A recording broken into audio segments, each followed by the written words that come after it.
Okay, so in this video, I'm going to be showing off one of Canon's, in my opinion, best cameras. This camera is a pinnacle of simplistic and available features. It's everything you need without having an overwhelming amount of features like today's digital SLRs. The Canon AE-1 program was produced from 1981 until being replaced by the T90 in 1986. I'm not really sure when they ended production officially on this camera. I couldn't find it online. The body feels like an all-metal body, but it's also light, as if it was metal. This top piece and this bottom piece here is chrome-plated plastic, so it's very thick. So it could take it's very durable. As you can tell, it has a dent in it, but it still works great. This camera was one of the first cameras to have non-mechanical innards, meaning that it's mostly electronic. You need a battery to run the camera. If you don't have a battery, you don't have a camera. One drawback of this camera. But it is one of the earliest electronic cameras. Really cool camera overall. I personally love this camera. Very simple. Has everything you need without having too much. It looks nice. I prefer the one in black, but this is what I've inherited from my mom, so this camera is also kind of special to me. You can get these really cheap off of places like KEH.com. Great used film camera place. I bought a Nikon off of them, and when it shipped here, the frame counter was broken, and I let them know about it, see if maybe they could fix it or something, and they ended up giving me a full refund just because the frame counter was broken. And it shows how much they think about their customers. So if you ever want to buy anything used or new lenses, used lenses, anything, go to KEH.com. Best place to buy stuff. eBay is sketchy. You might buy something and it could be broken. You can return it, but it's not going to be as good as KEH. Alright, so now we're going to get into the review of the camera. Thanks for watching, guys. Alright, so now I'm going to start reviewing the Canon AE-1 program, starting with the bottom plate. Starting from the left side and moving to the right side. So this here is not a battery socket, it is a socket for the film advance motor. This can be removed with a coin. Over here is the film rewind button, so you would hit that to use your film rewind to rewind your film. Your tripod socket, and then this is hookups for the film advancing motor. Moving to the back of the camera, you can see how plain it is compared to all modern DSLR backs. The AE-1 program had a film indicator holder right here, so then that could show you what film you had inside your camera, so you wouldn't forget, because some cameras have the window there, some don't. This one doesn't, so and that would go right in there, and that would just be, if you have a film box, it's just this tab here, ripped off. This is the viewfinder in the top middle. You can also see the selected ISO speed right up here. Hold on, let me get rid of that glare. Up there in the top left. Continuing up to the top of the camera, we will start from the left side and work our way to the right. First, I will name and show each feature before showing you how they operate.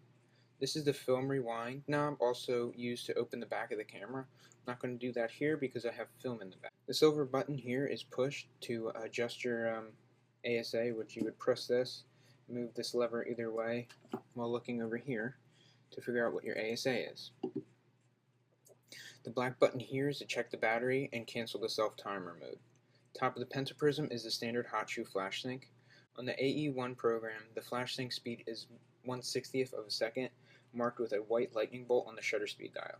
The shutter speed ranges from 2 seconds, marked with an orange 2, to 1/1000th of a second. The green program setting is the automatic feature that the AE-1 program had, hence the name, program. Excuse me. More on the program and automatic features of this camera in a little bit. I don't want to get into them right now because I'm just going over what the features are of the camera. Placed to the top of the shutter speed dial is the frame counter window, which is right here. To the right of this is your shutter release button, along with a screw-in socket for a shutter release cable. The lever below that is the frame advance lever, and to the far right of that is a switch to turn the camera on, marked with an A, off with an L, and then the S down here is your self-timer. Alright, so now moving back to the left side, I'm going to explain how these features work. They're quite user-friendly and easy to get the hang of. In order to adjust the ISO, I previously explained this, but you would press this silver button here and move that while looking at the back. Now the battery check button will give you a vague idea of what the battery life amount is. Now when you want to check your battery, first switch your camera to the on position, the A, and hold in the battery. If the battery beeps, if there's multiple faster speed beeps, that means your battery has sufficient light in it. Slower beeps like this, I believe, means that your battery is about to die. Normally there would be a lever here that would allow you to easily rewind the film, but this camera was lent out to a person and they didn't take great care of it. They actually dropped my camera quite a few times and I was very ticked off about that. And on the right side of the camera is pretty self-explanatory. You have your on-off self-timer switch here, your shutter release, your frame advance, excuse me, and your shutter release, and then you have all your shutter speed. You have bulb to 1/1000, and it stops at program and stops at bulb. You cannot go all the way through. The frame counter goes all the way up to 39. You can shoot to 39 if you shoot the leader. I do not. I have too many rolls that have gotten not exposed because I haven't properly wound them in. Very disappointing. Alright, now I'm going to flip the camera over and begin on the front of the AE-1 program. Starting again from the left side, you'll see this latch door. That is for your battery. Now normally on normally on other AE-1 programs you would have a grip here that would screw into this mount. This one does not have it. I don't know if it was removed or lost, but when I got the camera it was not on there. The battery is needed to use the camera at all. I'm going to skip over the lens. I'm going to go over that especially in a minute. So on the right side of the camera we have 2 buttons and a lever latch. Well, we actually have 3 buttons, but that's not really a button. So this here is your depth of field preview. Now when you're looking through your lens and you press this, you hear that click. Whatever your aperture is, it'll stop down the lens and you'll be able to see what your depth of field is. The bottom button here with the silver casing is the exposure preview. The button on top of that is the AE lock. While pressing the shutter button halfway down, you can press this button and the auto features will be saved as long as you keep your finger pressed halfway down on the shutter. Above that is a PC flash socket with a cover over it.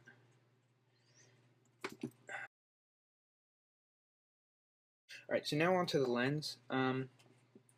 Lens is removed right here by this silver button. You're going to twist it counterclockwise until the red meets up, and that's how you take it off. Now, I'll show you real quick what this does. So you can see how that pulls that.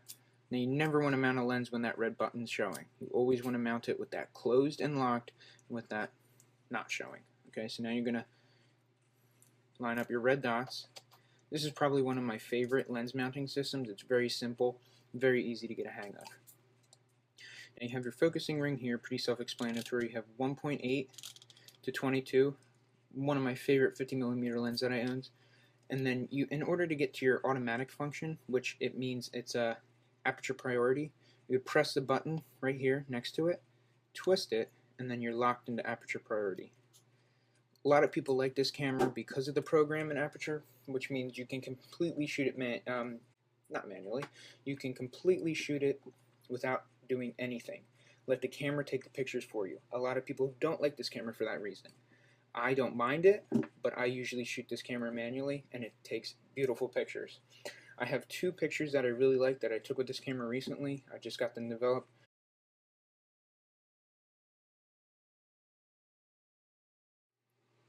So that concludes the video review of the Canon AE-1 program. I hope you guys enjoyed. If you have any questions or comments, you can leave them in the comment section below. I will provide my email in the description. Give this video a thumbs up if you enjoyed it. If you want to stay in contact for new videos, please subscribe. And hopefully you guys will enjoy the rest of my videos that I plan on putting out. Thanks for watching, guys.